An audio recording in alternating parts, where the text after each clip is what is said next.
Good day, ma'am. So, this is a reporting in contemporary Philippine arts from the region.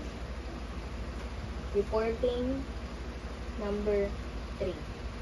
So, I am the third reporter. And our lesson for today is the Spanish colonial legacy.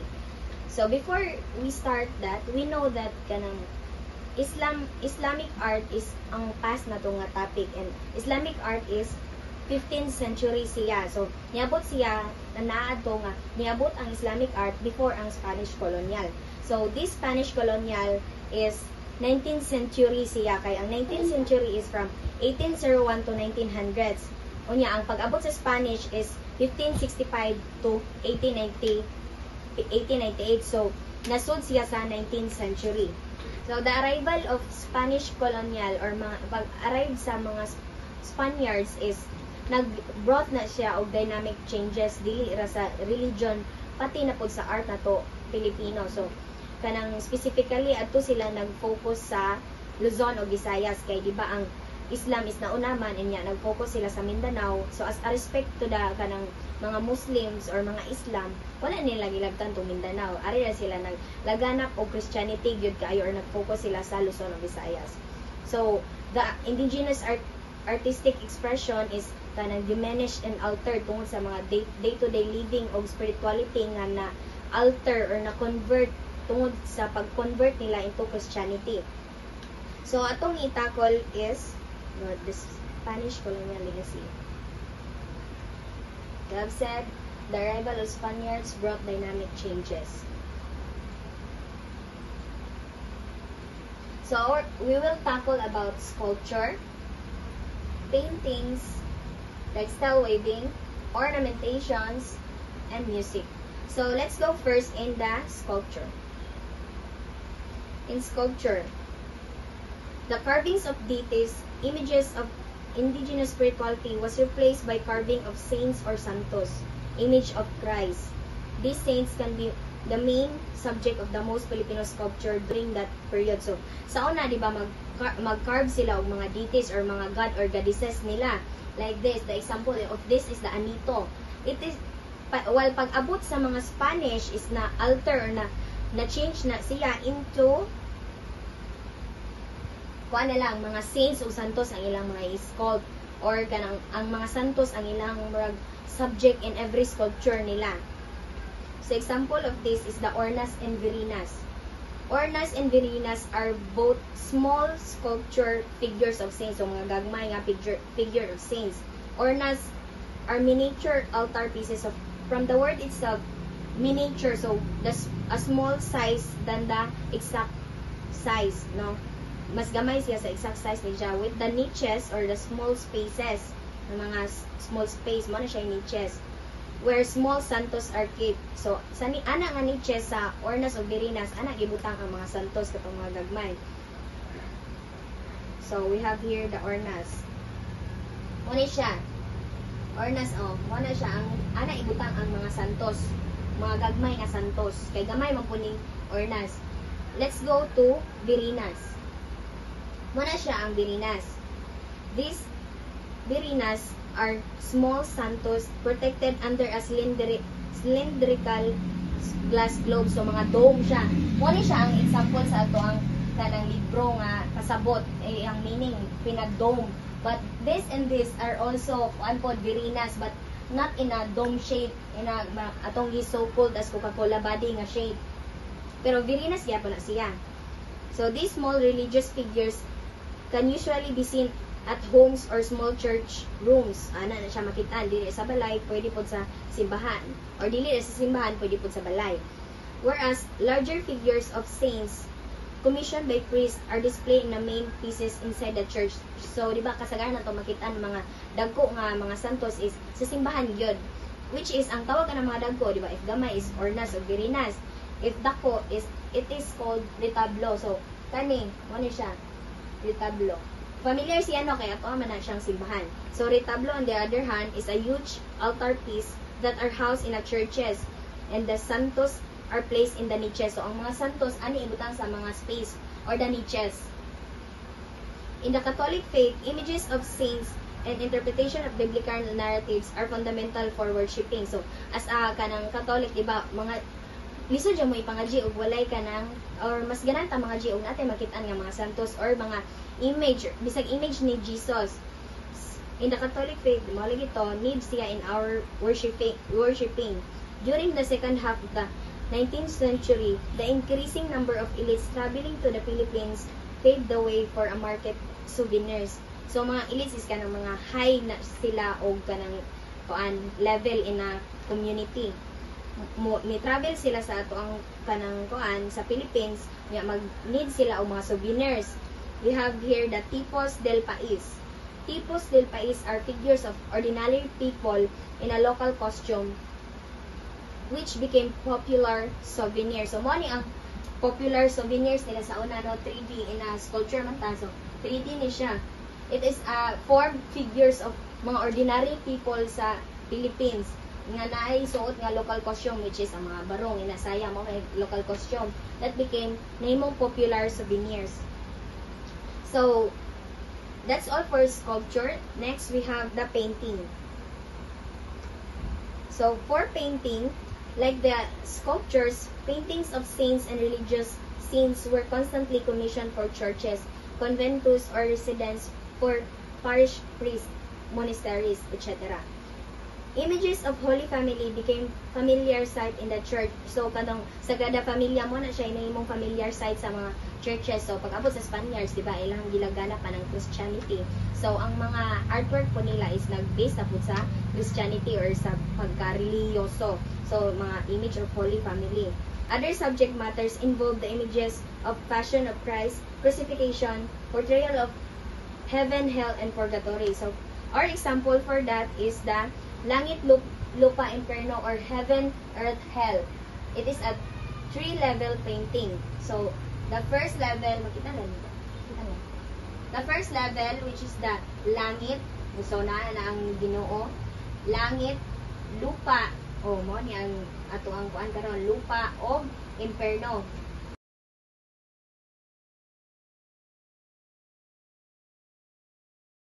Dara, makita. Langit, Lupa o Inferno. So, Langit, Lupa, Inferno, or Heaven, Earth, and Hell is a 3-level paintings which shows Holy Trinity, Mary, Mother of Christ, saints, and the 7 blessed sacraments. So, it was painted by Joseph Lucio Dans in 1850 and is currently displayed in the Church of Paete, Laguna. So, kani daw is gipaint ni siya ni Joseph Lucio Dans sa nga naa ni karon sa Church of Paete, Laguna. So, nani siya sa likod anang kanang altar. Dans is probably one of the earliest recorded painters in the Philippine history. Some paintings during that period were also used as propaganda by Spanish government officials. So, example ani is the painting series of Abaristo Revolt or the Basi Revolt. Mo na siya example nga gihimo nilang kanang propaganda by Spanish. So, the painting series of Abaristo Revolt or the Basi Revolt was painted by Esteban Villanueva, which depicts the Ilocos Revolt against the Basi wine manipulation of the Spaniards. So, kani nga kanang nga painting is nag-depict ni siya sa Ilocos Revolt against ni siya sa Basi manipulation of Spaniards. At dara ang series. So, it is composed of paintings with a size of 91.44 by 91.44. So, square size na siya. So, in the first picture, we have ang scene ani is Mayor Juan Ibanez and the local troops on vigil. Second is Rebel of Ilocos Norte march to Ilocos Sur. Third is a bloody battle at Bantuay. So, makitaan man nga gadugo. Victory. Fourth is the victory comes on September 7, 1807. Fifth is the rebel leaders are captured. Sixth is the rebels are brought to trial. Seventh is the condemned are sentenced to death. Eighth, the leaders are hanged. So hanged. Ninth is the rebels leaders are decapitated. Tenth is the Spanish retaliate with great force. 11th is the revolt is suppressed. 12 is the Spanish monopoly on the Basi remains intact. 13th is the local leaders are punished to discourage the future offsprings. And 14th, or the last in the series, is the revolt becomes symbols of resistance against Spanish colonial rule. So ila jud gikuan ang panghitabo. So against ni siya sa Spanish. As I have said, ganiha lagi nga ang patron names is giform ni siya og inani. And maila na to, makita na to dire nga it is from the Tipos del País, di ba? Ang Tipos del País is figures of the ordinary people nga nagsuot og kanang local costumes. So next is the rise of ilustrados, or the educated Filipinos during the Spanish period, paved the way for Filipino artists to be able to study and work abroad. So mga ilustrados or mga kanang educated people mo nang naka-pave the way sa mga artists nga mag-study o mag-work abroad. Among them is Juan Novencio Luna and Felix Resurrección Hidalgo, who became the first recognized international artist. So they won the gold and silver medals in the 1884 Madrid Exposition. So silang duha, si Juan Luna siya famous, og si Felix Hidalgo ang first nga na-recognize sa international artist nga nakadaog sila og gold og silver nga medal. So si Felix Hidalgo is a silver unya. Juan Luna mo to ikadaog sa gold. So let's tackle first the Felix Resurrección Hidalgo. Mo ni siya si Felix Resurrección Hidalgo, kasi familiar mo. So Felix Resurrección Hidalgo is iyang painting is kani. It is the Las Virgenes Cristianas Expuestas al Populacho, or the Christian virgins exposed to the populace. So ang meaning ani niya nga painting is ang mga daga kay gi-expose sa kadaghanan or katawhan, unya kasagaran dool sila sa peligro o kaulaw. So danger and humility. So let's go to Juan Novencio Luna, or Juan Luna.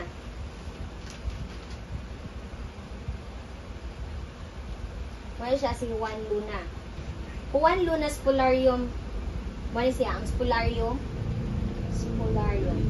Spolarium painting won the gold medal. So before that, ang Spolarium is, it shows the dead body of gladiator, which is ang mga fighters in Ancentrum, being dragged away. So diba gibunlot nila or gibitad in an Ancentrum. It symbolizes sufferings and injustice, often linked to the struggle of Filipinos under the Spanish rule.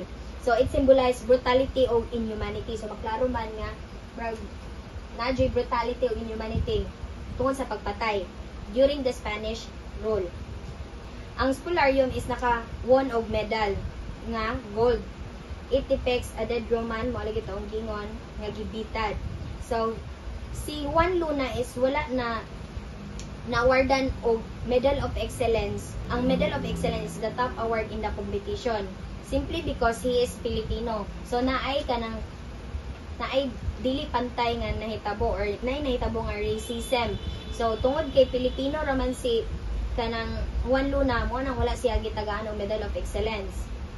Tungod kay under po ni siya sa Spanish rule, so ilang gitanaw nga ang Filipino is ubos kayo ana during that time. So that's all for painting. We have next is the textile weaving. So textile weaving, Filipino clothing expanded after colonial contact. Indigenous textile weaving were still produced, but lowland Christian communities employed weaving, embroidery, and other techniques that served as the social norms and costume. So, di ba sa una is, from this, the indigenous textile weaving, na-change siya into like this. So, tungod lagi itong paglaganap sa Christianity. So, na-altered po ang ilahang textile weaving, the way they weave. So, example is, the woman barot saya and the men wore pants and suits.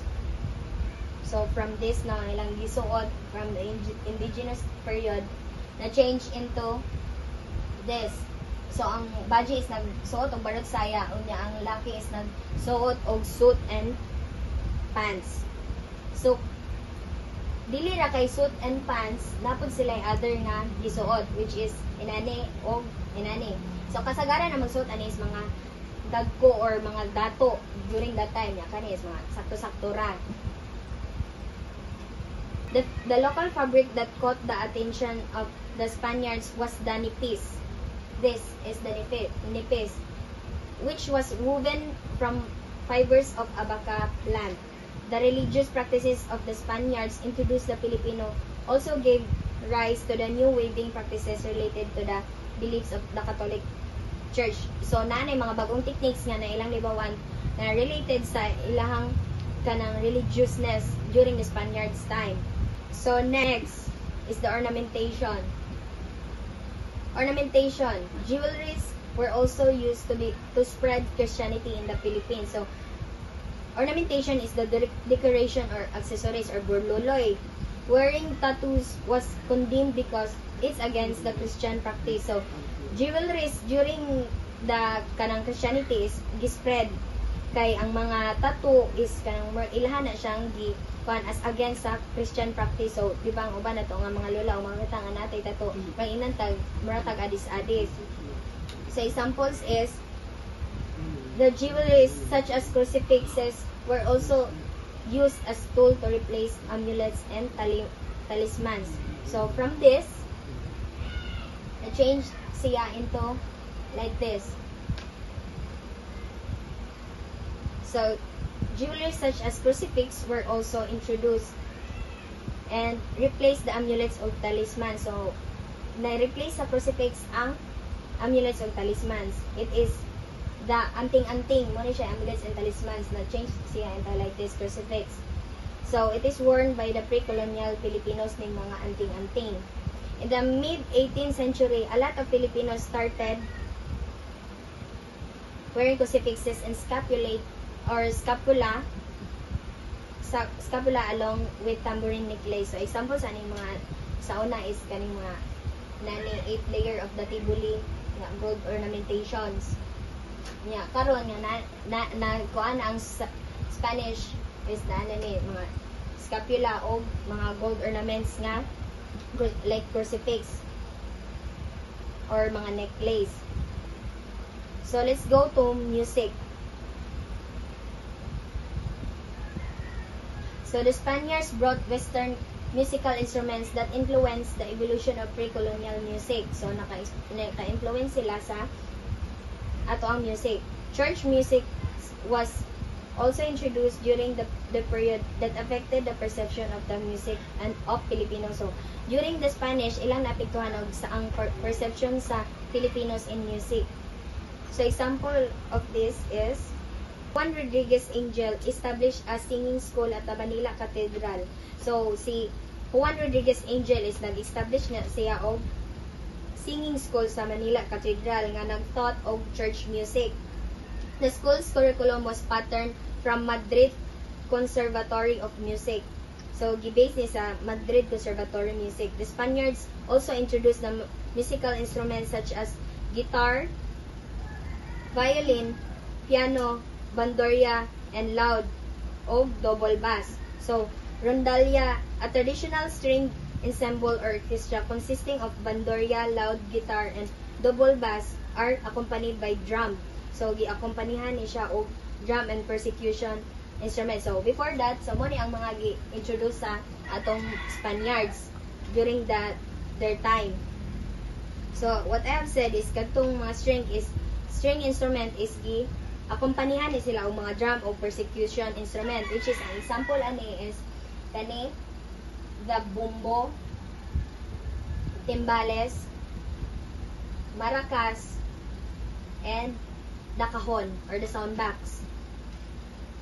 So it was also during this period that kundiman was born. So kundiman is a traditional means of serenading loved ones with love songs. So mo na yung kanang harana that expresses sentiments of love. So harana is a form of kundiman, like what I've said.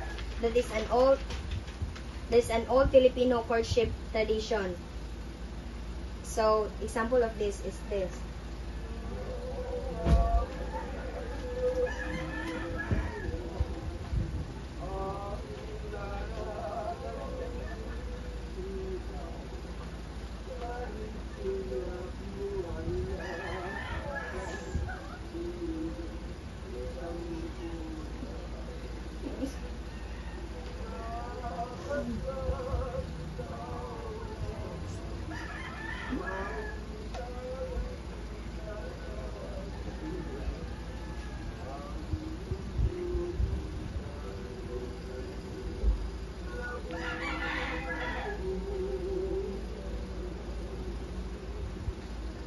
So, mo na siya example of kundiman. So, also, kundiman is also used as a tool of independence or kanang pagka-independent or atong patriotism. Example ni siya, nagikanta ni Lea Salonga.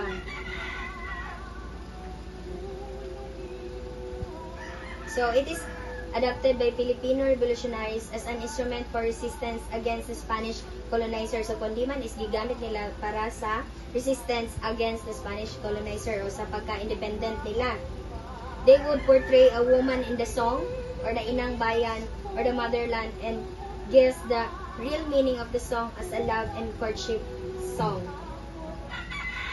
So, the biggest contribution of the Spanish colonial period in the history of Philippine music is the birth of Philippine National Anthem that was composed by Juan Felipe in 1898. So the lyrics were adapted from the Spanish poem entitled Filipinas that was written by Jose Palma in 1899. So, ang Philippine National Anthem, ang pinaka importante nga na-contribute sa Spanish colonial sa ato ang Pilipinas. Kay tungod sa Spanish colonial or ani nga period is ani ang the birth of Philippine National Anthem nga gi-compose ni Juan Felipe during 1898 nga gi-adapt niya sa usa ka poem ni Jose Palma pag 1899 nga Filipinas. So that's all for our topic. So I hope you learned from this aspect in sculpture, paintings, textile weaving, ornamentation, and music. So among all, ang pasabot jud sa awang topic is the Spanish colonial legacy is nag-brought jud siya og Christianity, but not just religion, pero apil pod ang naapektuhan niya ang atoang art in the Philippines. That's all. Thank you.